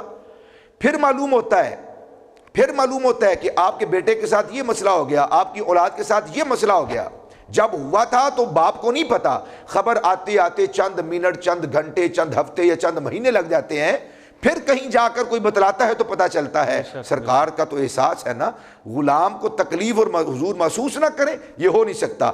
عبداللہ ابن ام مکتوم رضی اللہ تعالی عنہ نے جب نبی پاک صلی اللہ علیہ وسلم کے دربار میں اپنا یہ جذبہ پیش کیا اور یہ دکھ بری داستان پیش کی، اے کاش کہ حضور میں میدان جہاد میں جاتا اور آپ کے دشمنوں سے لڑتا، اللہ کے دشمنوں کو کاٹتا، اور میرا بھی ان کے اندر نام آ جاتا جن کو المجاہدون فی سبیل اللہ قرآن کے اندر کہا گیا ہے، لیکن میرا نام تو قاعدون کے اندر آ گیا، گھر میں بیٹھ جانے والوں کے اندر آ گیا، تو میرا کیا حال ہوگا؟ حضور نے جب ان کی یہ جذبات اور یہ گفتگو سماعت کی تو نبی پاک صلی اللہ علیہ وسلم مراقبہ فرمانے لگے، حضور کی گردن مبارک جھک گئی، اور رب ذوالجلال کی جو رحمت کی وادیاں ہیں، محبوب علیہ الصلوۃ والسلام وہاں پر حاضر خدمت ہوتے ہیں۔ رب ذوالجلال اپنے محبوب علیہ الصلوۃ والسلام پہ قرآن مجید فرقان حمید کا نزول شروع فرما دیتا ہے، وحی الہی اترتی ہے۔ حضرت زید بن ثابت رضی اللہ تعالیٰ عنہ کہتے ہیں میں چونکہ پہلے سے آیت لکھ رہا تھا، حضور کی ران مبارک میری ران کے اوپر تھی، اور عالم کیا تھا؟ وحی کا نزول شروع ہو گیا۔ وَفَاخِذُهُ عَلَى فَاخِذِي، حضور کی ران مبارک میری ران کے اوپر تھی، اور فَسَقُلَتْ عَلَيَّ حَتَّى خِفْتُ أَن تُرَدَّ فَخِذِي، آپ فرماتے ہیں کہ مجھے یوں محسوس ہوا، مجھے خوف ہوا، اتنا بوجھ پڑا، اتنا بوجھ پڑا، اتنا بوجھ پڑا، مجھے ڈر لگنے لگ گیا کہ کہیں ایسا نہ ہو کہ میری ران اس شدت ثقل اور بوجھ کی وجہ سے پھٹ جائے. کہتے ہیں اتنا بوجھ پڑا میری ران کے اوپر کہ میری ران، میری ٹانگ ٹوٹنے کے قریب ہو گئی. اللہ سبحانہ و تعالیٰ نے 3 لفظ اتارے، اور وہ لفظ کیا تھے؟ وحی کے اندر یہ اترا غیر اولی الضرر، بس یہ اترا لا یستوی القاعدون من المؤمنین والمجاہدون فی سبیل اللہ غیر اولی الضرر. یہ والے لفظ آخر میں اترے، غیر اولی الضرر. یہ 3 لفظ جب اترے تو فرماتے ہیں ان 3 لفظوں کا ثقل اور بوجھ ایسا تھا کہ قریب تھا کہ میری ٹانگ ہی ٹوٹ جاتی. جب یہ 3 الفاظ اترے تو اس کا مطلب یہ تھا کہ اگر کوئی مجبوری کے تحت گھر میں بیٹھا ہے، جذبہ ہے، نیت ہے، ارادہ ہے، نیت ہے کہ میں جاؤں اور دشمنوں سے لڑوں، تو اس نیت کی وجہ سے اللہ سبحانہ و تعالی نے حضرت عبداللہ ابن ام مکتوم کا شمار قاعدون بیٹھنے والوں میں نہیں، اللہ پاک نے مجاہدون کے اندر فرما دیا. سبحان اللہ، سبحان. اچھا حضور، یہاں پہ ایک سوال ذہن میں آ گیا جی کہ آپ نے جیسے ارشاد فرمایا، سورہ حشر کی آیت مبارکہ پڑھی، ہم بھی آج تک پڑھتے آ رہے ہیں اور سنتے آ رہے ہیں کہ اللہ تعالیٰ اگر قرآن پاک کو پہاڑوں پر نازل کرتا تو وہ ریزہ ریزہ ہو جاتے. بالکل ایسے ہی یہ آپ نے بھی فرمایا اور ہم نے بھی سنا. تو جہاں حضور علیہ السلام پر وحی مبارک کا نزول ہو رہا تھا تو آپ کی ران مبارک صحابی رسول کی ران پر تھی، تو اتنا وزن آیا، تو پھر وہ ران ٹوٹی کیوں نہیں؟ اگر وہ پہاڑوں پر قرآن آ جاتا وہ ریزہ ریزہ ہو جاتے، تو ادھر صحابی رسول کی ران نیچے ہے تو پھر وہ کیوں نہیں ٹوٹی؟ بہت خوبصورت، بہت قیمتی، بڑا ہی لاجواب، بے مثال، نادر آپ نے سوال پوچھا ہے. کوئی شک نہیں، قرآن مجید میں کتنے مقامات پہ فرمایا؟ 3 مقام پہ فرمایا وَلَوْ أَنَّ قُرْآنًا سُيِّرَتْ بِهِ الْجِبَالِ أَوْ قُطِّعَتْ بِهِ الْأَرْضُ أَوْ كُلِّمَ بِهِ الْمَوْتَى. تو قرآن مجید کی تو واقعی جلالت بڑی ہے اور بڑی اس کی حدت ہے اور بڑی حرارت اور بڑی گرمی ہے، بڑا ثقل ہے اس کا. آپ نے بڑا زبردست جواب سوال فرمایا ہے. اصل میں مسئلہ یہ ہے کہ ذرا رضوی صاحب غور فرمائیے کہ جو وحی ہے نا، جو وحی ہے قرآن مجید کا جو نزول ہے وہ حضرت زید بن ثابت پہ نہیں ہو رہا، وہ قرآن مجید کا نزول ہو رہا ہے رسول اللہ پر. ساری جلالت، ساری حدت، قرآن کا وہ سارا بوجھ وہ تو قلب مصطفیٰ نے برداشت کر لیا ہے. سبحان اللہ، سبحان اللہ. وہ ڈائریکٹ اترتا تو ٹانگ ٹوٹ جاتی، ڈائریکٹ اترتا تو ٹانگ ٹوٹ جاتی، ریزہ ریزہ ہو جاتی، وہ پھٹ جاتی، وہ باقی نہ رہتی. جیسا کہ آپ نے خود کہا کہ فَسَقُلَتْ عَلَيَّ حَتَّى خِفْتُ أَن تُرَدَّ فَخِذِي، مجھے لگا کہ میری ٹانگ ٹوٹ جائے گی، پھٹ جائے گی، مگر پھٹی نہیں. کیوں؟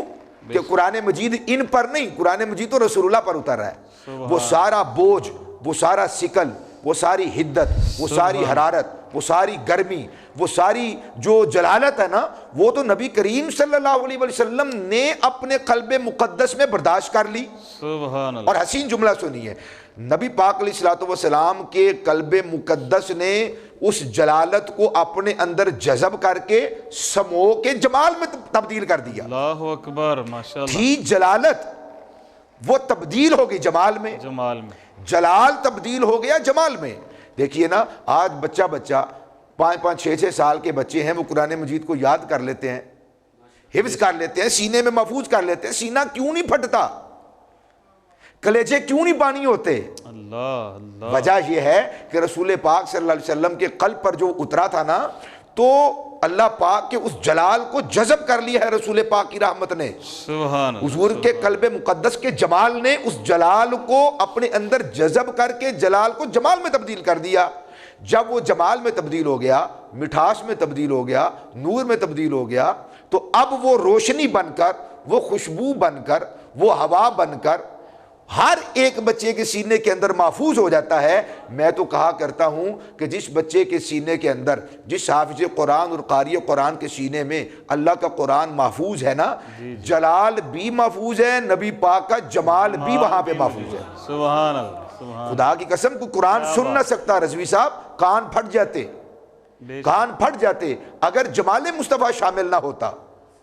اگر جمال مصطفیٰ شامل نہ ہوتا تو کان پھٹ جاتے، کلیجے منہ کو آ جاتے. ہو ہی نہیں سکتا تھا کہ کوئی برداشت کر سکتا. جو برداشت کیا ہے تو یہ قلب مقدس کا فیض ہے. اب آپ پورے جہاں کے مصاحف اٹھا کے پہاڑ پہ رکھ دیں، نہیں پھٹے گا، نہیں پھٹے گا، کچھ نہیں ہوگا. آپ 500 1000 قرآن شریف لا کے اس ٹیبل پہ رکھ دیں، کمزور سی ٹیبل پہ، اس کو کچھ نہیں ہوگا. کیوں؟ یہ حضور کا جمال ہے، سبحان اللہ، یہ وسیلہ ہے مصطفیٰ کا. سبحان یہ حضور کے وسیلے سے، حضور کے جمال نے، رحمت للعالمین کی رحمت للعالمینی نے اس حدت کو، جلال کو جمال میں تبدیل کر دیا ہے. ہم سنتے ہیں تو کان پھٹتے نہیں بلکہ انہیں لذت محسوس ہوتی ہے، بے شک بے شک، سبحان اور گھبراہٹ نہیں طاری ہوتی، وحشت نہیں طاری ہوتی، خوف نہیں طاری ہوتا، ڈر نہیں محسوس ہوتا. کیوں؟ بلکہ خوشی ہو، دل کرتا ہے قاری صاحب پڑھتے رہے، ہم سنتے رہیں. یہ خدا کی قسم جمال مصطفیٰ کا فیض ہے، یہ جمال مصطفیٰ کا کمال ہے. اللہ پاک ہمیں نصیب فرمائے. اسی طرح یہ حضور کی ران مبارک کی مضبوطی کا ذکر تھا. جی جی. اب ایک اور پہلو سے دیکھیے، جس طرح نبی اکرم نور مجسم شفیع دو عالم صلی اللہ علیہ وآلہ وسلم کا چہرہ مقدس وہ تمام کائنات کا مصحف ہے، پوری کائنات کا مصحف ہے چہرہ مصطفیٰ، بے شک، چہرہ والضحیٰ. بلکہ یہ چہرہ والضحیٰ تو اتنا حسین و جمیل ہے کہ جس نے خدا کا حسن دیکھنا ہے اسے بھی حسن مصطفیٰ میں خدا کا حسن نظر آتا ہے. سبحان اللہ، سبحان اللہ. حضور مظہر ہیں، حضور مظہر خدا ہیں. وہ ظاہر ہے، حضور مظہر ہے. سبحان اللہ. وہ ظاہر ہے، حضور مظہر ہے. مظہر وہ ہوتا ہے جس میں ظاہر چمکتا ہے، تو اللہ کا نور، اللہ کا حسن مصطفیٰ کے چہرے میں چمکتا ہے. سبحان اللہ. جس طرح حضور کا چہرہ مظہر ہے، اسی طرح حضور کا انگ انگ، حضور کا رواں رواں، کریم آقا علیہ الصلوۃ والسلام کا بال بال، حضور کا ایک ایک عضو، وہی داستان محبت اپنے دامن میں سمیٹے ہوئے ہے. جو چہرہ اقدس کی ضیاباریاں ہیں، جو ذوف شانیاں ہیں، جو کمال اور حسن و جمال ہے، وہی ران مبارک کے اندر بھی ہے. بعض اوقات ایسا ہوتا ہے کہ چہرہ تو بڑا خوبصورت ہوتا ہے، باقی بدن دیکھنے کے قابل نہیں ہوتا، یا اس کے اندر کوئی نقص ہوتا ہے، کوئی عیب ہوتا ہے. مصطفیٰ جان رحمت کی تو ذات وہ ہے کہ ہر نقص سے اللہ پاک نے منزہ، مبرہ، پاک اور پکیزہ پیدا فرمایا ہے. وہاں پہ نقص کو کوئی چارہ ہی نہیں، کوئی راستہ ہی نہیں. کیوں؟ کہ اللہ کے محبوب علیہ الصلوۃ والسلام تو سراپا حسن ہے، سراپا کمال ہے. بے شک بے شک. حضور کی ران مبارک حسین ترین تھی. یہ بھی بخاری شریف کے اندر واقعہ موجود ہے. سیدنا حضرت انس رضی اللہ تعالیٰ عنہ اس کے راوی ہیں. آپ فرماتے ہیں کہ جب خیبر فتح ہوا نا، جب خیبر فتح ہوا، خیبر کو کون نہیں جانتا؟ خیبر کو میں کہتا ہوں علی کا نام آتا ہے تو خیبر آج بھی کانپتا ہے. سبحان اللہ. وہ خیبر. حضرت انس رضی اللہ تعالیٰ عنہ فرماتے ہیں کہ رات کا وقت تھا، اندھیرا وقت، اندھیری چھائی ہوئی تھی. نماز فجر کا وقت ہوا تو اول وقت میں نبی اکرم صلی اللہ علیہ وسلم نے نماز فجر ادا کی. رسول پاک صلی اللہ علیہ وسلم نے جس ملک کو، جس شہر کو فتح کرنا ہوتا تھا، نبی کریم علیہ الصلوۃ والسلام اچانک حملہ نہیں کرتے تھے. جی. اچانک حملہ بزدل کرتے ہیں، اچانک حملہ نہیں کرتے تھے.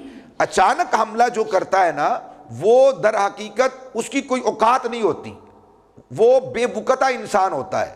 نبی کریم علیہ الصلوۃ والسلام کی یہ سنت مبارکہ تھی کہ آپ صلی اللہ علیہ وسلم دن کے اجالے میں دشمن کی آنکھوں میں آنکھیں ڈال کر، واہ، اور پورے قواعد و ضوابط، پہلے ان کو دین پیش کیا جاتا کہ دین قبول کر لو، ایمان لے آؤ، اسلام لے آؤ، جان بھی بخش دیں گے، مال بھی بخش دیں گے، جو تمہاری اپنی تم نے گلستان اور کائنات بنا رکھی ہے یہ تمہاری، مالک تم، ہمیں نہیں چاہیے.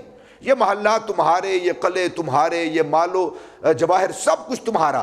ایمان لے آؤ تو تمہارا خون بھی محفوظ ہے اور تمہاری عصمت بھی محفوظ ہے، تمہارے مال اور دولت اور حکومت بھی محفوظ ہے. پہلے اسلام پیش کیا جاتا. اگر کوئی اسلام قبول کر لیتا تو وہ مال دولت سب کچھ انہی کا ہوتا، اور وہی بادشاہ ہوتے، وہی سلطان ہوتے، وہی سردار ہوتے، سب کچھ ان کا. پھر دوسری، اگر اسلام قبول نہ کرتا، پھر دوسری کہ جزیہ دو، جزیہ دو، تمہارا مال بھی محفوظ، تمہاری جان بھی محفوظ. اگر کوئی جزیہ دے دیتا تو فابہا، اگر کوئی جزیہ نہیں دیتا تو پھر کہا جاتا اب لڑائی کے لیے تیار ہو جاؤ.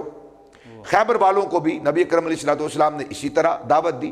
بہرکیف حضرت انس رضی اللہ تعالیٰ عنہ کہتے ہیں رات کا وقت تھا، ہم نے اول وقت میں نماز فجر ادا فرمائی، ابھی اندھیرا تھا. تو حضرت انس بن مالک رضی اللہ تعالیٰ عنہ، ان کے اپنے والد تو مشرک تھے اور شرک میں ہی فوت ہو گئے. ان کی والدہ نے دوسرا نکاح حضرت ابو طلحہ کے ساتھ کیا تھا۔ جب حضرت ابو طلحہ اپنی سواری پہ سوار ہوئے تو حضرت انس اپنے ستیلے والد گرامی ان کے پیچھے سوار ہو گئے، رسول پاک اپنی سواری پہ سوار ہو گئے۔ تو چونکہ یہ بڑے خاص کلوز تھے، مشیر تھے نبی اکرم علیہ السلام کے، تو ان کو بار بار حضور کی سواری کے قریب اپنی سواری کرنی پڑتی۔ حضرت انس رضی اللہ تعالیٰ عنہ کہتے ہیں جب میرے ابا جی حضرت ابو طلحہ نے اپنی سواری کو حضور کی سواری کے قریب کیا، میں ابا جی کے پیچھے بیٹھا ہوا تھا، میرا یہ جو گھٹنا ہے یہ رسول اللہ کی ران کے ساتھ مس ہونے لگا۔ اللہ سبحان اللہ سبحان اللہ۔ جس کو محبت کی چاشنی نصیب نہیں ہوئی اس کے لیے کوئی بات ہی نہیں ہے، اللہ اللہ، اس کو کوئی بات ہی نہیں۔ اور میں کہتا ہوں خدا کی قسم، آج اگر ہمیں مصحف ملے نا، کلیجے کے ساتھ لگائیں، ہے وہ گتا، ہے وہ کاغذ، ٹھیک ہے، مگر سینے کے ساتھ لگاؤ تو کلیجہ ٹھنڈا ہوتا ہے کہ نہیں ہوتا؟ جی جی، اللہ اکبر، یہ تو پھر ناطق قرآن ہے، کیا بات، مصطفیٰ کا تو وجود ہی بولتا قرآن ہے۔ بے شک، تو حضرت انس رضی اللہ تعالیٰ عنہ نے اس منظر کو یاد رکھا اور سینے میں جذب کیا، اور بڑا خوبصورت انہوں نے لفظ کہا۔ آپ فرماتے ہیں کہ وَإِنَّ رُكْبَتِي لَتَمَسُّ فَخِذَ نَبِيِّ اللَّهِ صلی اللہ علیہ وسلم ثُمَّ حَسَرَ الْإِزَارُ عَنْ فَخِذِهِ حَتَّى أَنِّي أَنظُرُ إِلَى بَيَاضِ فَخِذِ نَبِيِّ اللَّهِ، کہتے ہیں کہ جب حضرت ابو طلحہ نے اپنی سواری کو رسول اللہ کی سواری کے قریب کیا تو میرا گھٹنا حضور کی ران کے ساتھ جا کے مس ہو گیا۔ کیا بات، انہوں نے اس تمسک کو، انہوں نے اس مس کرنے کو اپنی معراج سمجھا کہ یہی معراج ہے۔ سبحان اللہ سبحان، انہوں نے اس بات کو یاد رکھا۔ کہتے ہیں کہ تھوڑی دیر کے بعد رسول پاک صلی اللہ علیہ وسلم نے اپنی چادر کو سرکایا تو حضور کی ران مبارک ظاہر ہو گئی۔ کہتے ہیں حتیٰ انی انظر الی بیاض فخذ نبی اللہ، کہتے ہیں میں نے دیکھا کہ اللہ کے نبی کی ران مبارک بھی چمک رہی ہے۔ اللہ اللہ سبحان اللہ، حضور کا سراپا نور تھا۔ کیا بات ہے حضور۔ یہاں پر بھی ایک سوال ذہن میں آتا ہے کہ شریعت کے اندر تو ہم نے پڑھا سنا ہے کہ مرد کا جو ستر عورت ہے وہ ناف سے لے کر گھٹنوں تک ہے، تو یہاں تک چھپانا ہر مسلمان ایک عام آدمی پر بھی فرض ہے۔ تو لیکن حضور علیہ السلام تو پیکر شرم و حیا ہیں، تو پھر آپ نے اپنی ران مبارک کیسے اظہار کر دی، تو کیسے یہ معاملہ ہوا؟ بڑا خوبصورت، بڑا لاجواب آپ کا یہ سوال ہے، کمال کا سوال ہے۔ آپ مجھے اجازت دیں میں اس روایت کو مکمل کر کے آپ کے سوال کی طرف آتا ہوں۔ بہت قیمتی آپ نے سوال ارشاد فرمایا۔ اچھا، میں یہ عرض کر رہا تھا، وہ کہتے ہیں کہ میں نے حضور کی ران مبارک کو دیکھا، ران چمک رہی تھی، سونی ران، چٹی گوری ران تھی نبی پاک صلی اللہ علیہ وسلم کی۔ انہوں نے اس کو یاد رکھا، پھر اس کو آگے بیان کیا، حتیٰ کہ پھر حضرت انس رضی اللہ تعالیٰ عنہ کہتے ہیں کہ ہم نے لڑ کر خیبر کو فتح کیا۔ آپ وہ سارے معاملے کو جانتے ہیں، وہاں پہ صحابہ رسول کی جو کاوشیں ہیں، حضرت ابوبکر صدیق کی کاوشیں ہیں، فاروق اعظم رضی اللہ تعالیٰ عنہ کی کاوشیں ہیں، پھر مولا کائنات علی المرتضیٰ کرم اللہ وجہ الکریم کے ہاتھ پر وہ خیبر کا فتح ہونا ہے۔ کہتے ہیں ہم نے لڑ کر قلعے کو فتح کر لیا اور ہمیں اللہ پاک نے فتح عطا فرمائی، مال غنیمت جمع ہوا، تو رسول پاک صلی اللہ علیہ وسلم کی بارگاہ میں حضرت دہیہ کلبی جن کی صورت میں جبریل آیا کرتے تھے، وہ حضور کے دربار میں حاضر خدمت ہوئے۔ عرض کی سیدی یا رسول اللہ صلی اللہ علیہ وسلم، میں مجرد ہوں، مجھے مطلب میری بیوی وغیرہ نہیں ہے، میں مجرد ہوں، تنہا ہوں، آپ مجھے مال غنیمت میں آنے والی لونڈیوں میں سے ایک لونڈی مجھے عطا فرما دیں۔ رسول پاک صلی اللہ علیہ وسلم کے دربار میں کلمہ لا تھا ہی نہیں۔ فرمایا اچھا جاؤ، جتنی کنیزیں بنی ہیں نا، ان کنیزوں میں سے جو تمہیں کنیز اچھی لگے وہ تم لے لو۔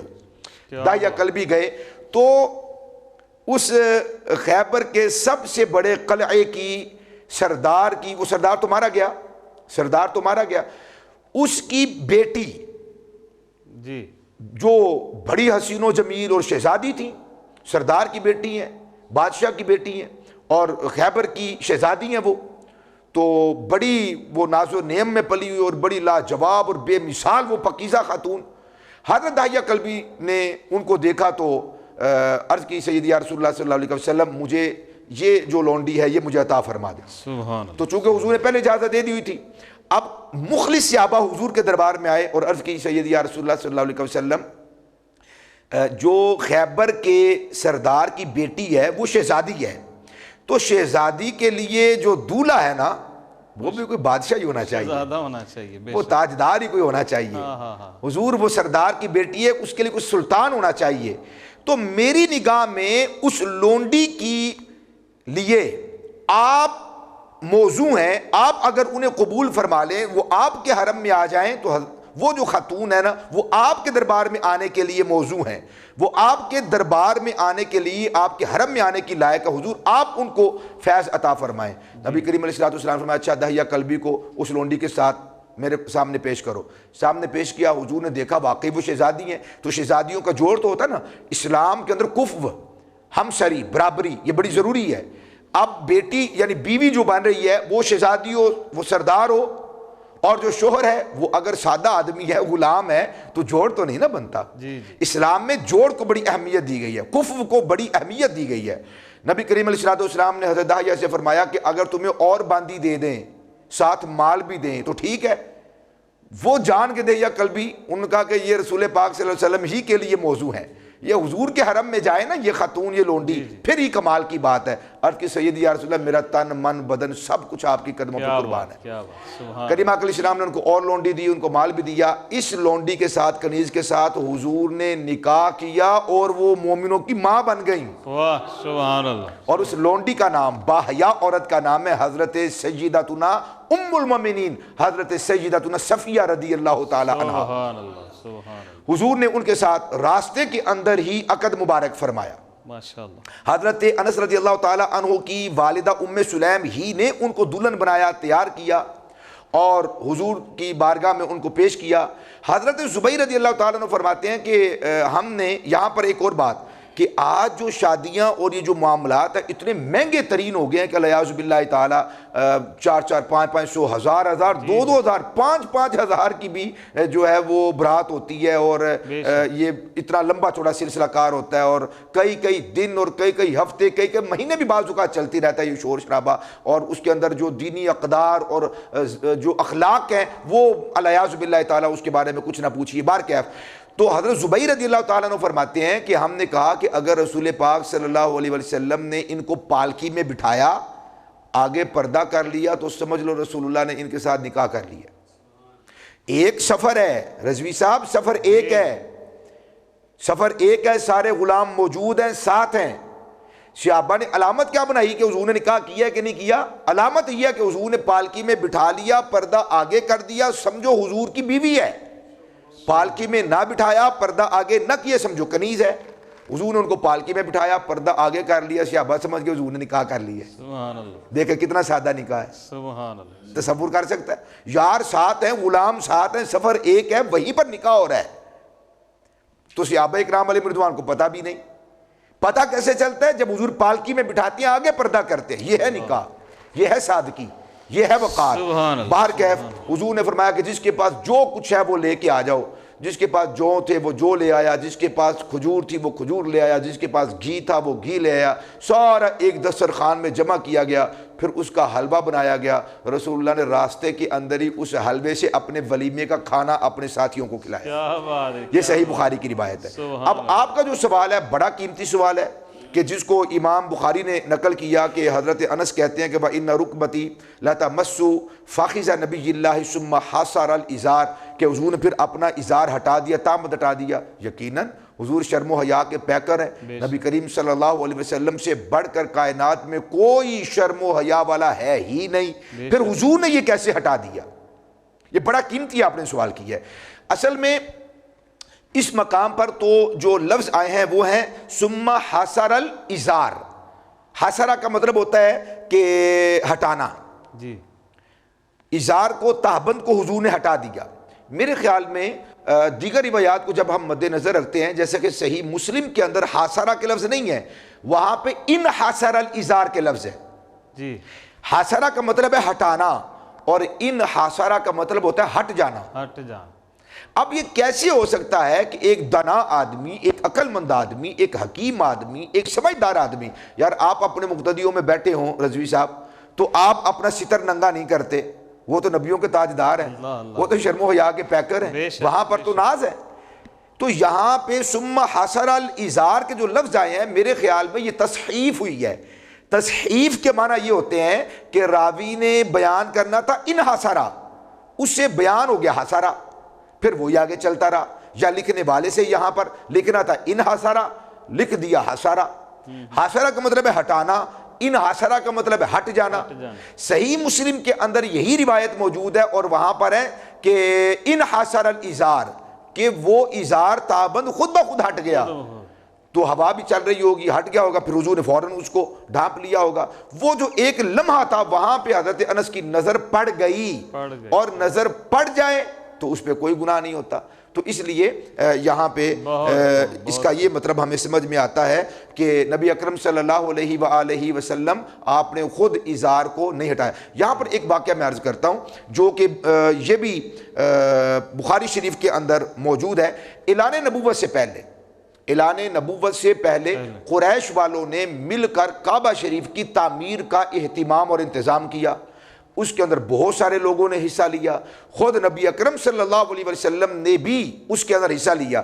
اس روایت میں آج کے ہمارے نوجوان بھائیوں کو، دوستوں کو، بچوں کو، اور بالخصوص ہماری بہنوں کو، پاک دامن بیٹیوں کو سیکھنے کے لیے بڑی لاجواب یہ روایت ہے۔ آج گرمیاں آگے آ رہی ہیں تو ہمارے دوست احباب بچے کیا کرتے ہیں، وہ والا پہن لیتے ہیں، ٹراؤزر پہن لیتے ہیں جس سے گھٹنے ننگے ہوتے ہیں یا ران ننگی ہوتی ہے۔ آج کل پینٹیں ایسی آ گئی ہیں، مردوں کی کیا، عورتوں کی کیا، یا وہ انہوں نے ہاف ٹراؤزر پہنے ہوتے ہیں گھٹنوں سے اوپر تک، گھٹنے بھی نظر آ رہے ہوتے ہیں، ران بھی نظر آ رہی ہوتی ہے، تو یہ گناہ کبیرہ ہے، یہ حرام ہے، یہ حرام ہے۔ ناف سے لے کے گھٹنے کے نیچے تک، گھٹنے شامل ہیں، یہ نظر نہیں آنے چاہیے۔ ہم گھر کے اندر وہ بنیان پہن کے ایسے گھومتے پھرتے رہتے ہیں اور اس میں ناف بھی نظر آ رہی ہوتی ہے، ناف کے نیچے والا جو حصہ ہے جس کو ہم چھوٹا پیٹ بھی کہتے ہیں یا جس کو مسانہ کہتے ہیں وہ بھی نظر آ رہا ہوتا ہے، اور پھر ران نظر آ رہی ہوتی ہے، بالخصوص گھٹنے تو تقریباً نظر آ رہے ہوتے ہیں۔ یا ایسے گھر میں بیٹھے بیٹھے اپنے ٹراؤزر کو اوپر کر لیتے ہیں، شلوار کو اوپر کر لیتے ہیں، وہاں پہ بیٹیاں بھی، بہنیں بھی، عزیز و اقارب بھائی سب لوگ موجود ہیں۔ حرام ہے گھٹنے بھی کسی کے آگے ظاہر کرنا۔ میاں اپنی بیوی کے سامنے کر سکتا ہے، وہ ایک علیحدہ مسئلہ ہے، اپنے بہن بھائیوں کے سامنے نہیں کر سکتا، بالغ ہو جائے تو ماں باپ کے سامنے وہ ننگا نہیں کر سکتا بلا ضرورت۔ تو حضرت عباس رضی اللہ تعالیٰ عنہ نے، ابھی اعلان نبوت حضور نے نہیں فرمایا تھا، تو حضور بھی وہ پتھر اٹھا رہے تھے اور اپنے مونڈے مبارک پہ وہ پتھر، بڑے بڑے پتھر لاد رہے تھے اور رکھ رہے تھے، تو اس سے حضور کا جو کندھا مبارک ہے وہ زخمی ہو رہا تھا۔ حضرت عباس بن عبد المطلب، حضور کے چچا جان نے دیکھا تو چچا العمو کالابی، باپ جیسا ہوتا ہے، تو شفقت نے انگڑائی لی۔ حضرت عباس نے کہا کہ یا رسول اللہ صلی اللہ علیہ وسلم، چادر تو اور اضافی تھی نہیں، کپڑا تو اور تھا نہیں، تو فرمایا کہ آپ اپنے ازار کو لے کر اتاریں اور اتار کے اپنے کندھے پہ رکھ لیں، اوپر پتھر رکھ لیں آپ، چونکہ یہ اس وقت کا کلچر تھا، یہ رواج تھا۔ بخاری شریف کے اندر اور دیگر روایات میں معلوم ہوتا ہے، پتہ چلتا ہے کہ لوگ کعبے کا جو طواف کرتے تھے وہ بھی برہنہ کرتے تھے، یہ کوئی ان کے نزدیک بڑا معاملہ نہیں تھا۔ آج بھی جن تہذیبوں کے اندر شرم و حیا کا کوئی معنی نہیں ہے، تو وہاں پر وہ اگر ننگے بھی گھومتے پھرتے ہیں تو ان کے لیے کوئی مسئلہ نہیں ہوتا، ٹھیک ہے نا۔ تو حضرت عباس رضی اللہ تعالیٰ عنہ نے اس تہذیب اور کلچر کے مطابق کہا کہ آپ اپنا ازار اتاریں اور اپنے کندھے پر رکھ لیں۔ نبی اکرم صلی اللہ، جو صحیح بخاری کے لفظ ہیں اسی کو پڑھ لیتے ہیں، تو حضرت جابر بن عبداللہ رضی اللہ تعالیٰ عنہ آپ فرماتے ہیں کہ فحلہ، آپ صلی اللہ علیہ وسلم نے اپنا ازار بند کھولا، فجعلہ علی منکبیہ، حضور نے اپنے کندھے پر رکھ لیا، فسقط مغشیا، جب وہ رکھا تو فوراً نبی کریم علیہ الصلوۃ والسلام شرم و حیا کے سبب سے غشی کا عالم طاری، اور حضور وہیں پر تشریف فرما ہو گئے، زمین پر حضور تشریف فرما ہو گئے۔ شرم و حیا ایسی، روب ایسا، خشیت ایسی طاری ہوئی، شرم ایسی آئی کہ آپ بے ہوش ہو کر گر گئے۔ پھر آپ کا جو ازار تھا وہ آپ کو پکڑایا گیا اور باندھا گیا اور لپیٹا گیا۔ تو فما رؤی بعد ذالک عریانا، کہتے ہیں اس ایک واقعہ کے بعد کبھی بھی اس وقت بھی کسی نے حضور کی شرمگاہ نہیں دیکھی۔ یہ حضور کا معجزہ ہے، یہ حضور کا معجزہ ہے کہ نبی کریم صلی اللہ علیہ وسلم کی ازواج مطہرات نے بھی حضور کی شرمگاہ کو نہیں دیکھا۔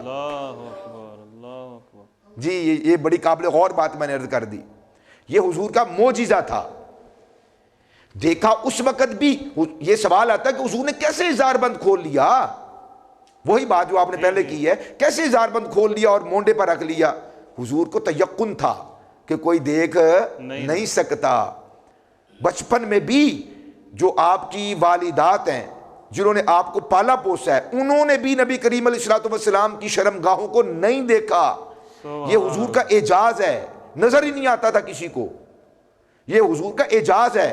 حضرت علی المرتضیٰ کے والد گرامی حضرت خواجہ ابو طالب کے بارے میں آتا ہے کہ انہوں نے، وہ چونکہ پرورش کرنے والے تو چھوٹے سے تو بچے تھے، انہوں نے کئی مرتبہ نبی اکرم صلی اللہ علیہ وآلہ وسلم کو آپ فرماتے کہ کپڑے تبدیل کر لو، تو حضور بڑی شرم و حیا فرماتی اور تبدیل نہیں کرتے تھے۔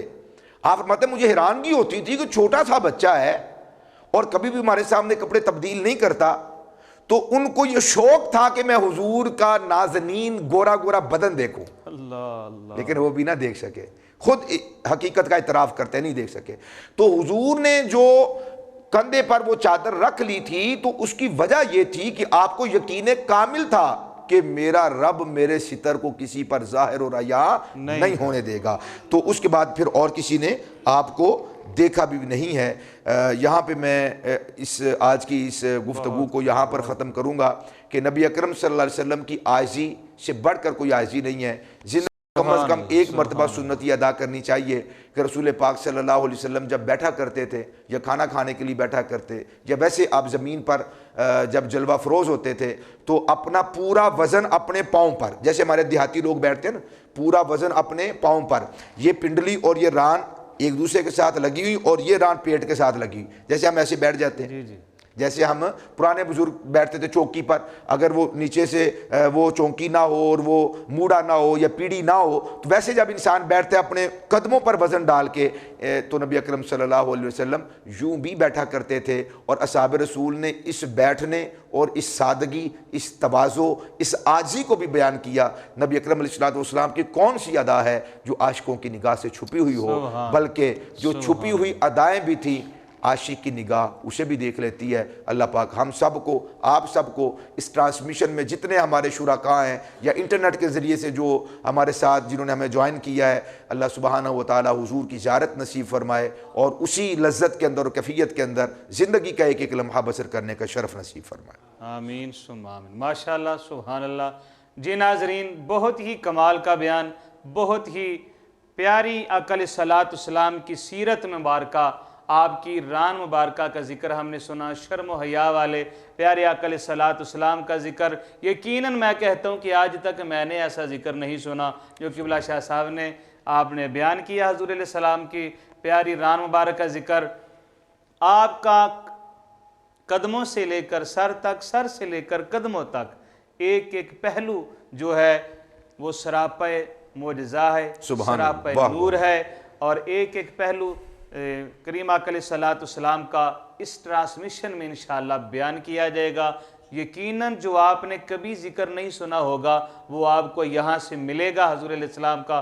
تو ہمارے ساتھ رہا کریں، اس ٹرانسمیشن کو دیکھیں، پورا بیان سنا کریں، انشاءاللہ بہت زیادہ آپ کو فائدہ ہوگا۔ میں شکر گزار ہوں اپنی پوری ٹیم کا اور قبلہ شاہ صاحب کا، جنہوں نے ہمیں اپنا قیمتی ہمیں اپنا وقت عطا کیا اور حضور علیہ السلام کا ذکر سنایا۔ اور اسی کے ساتھ آپ کا میزبان محمد وسیم رضا رضوی آپ سے اجازت چاہتا ہے۔ کل تک کے لیے اللہ حافظ۔ السلام علیکم ورحمۃ اللہ وبرکاتہ۔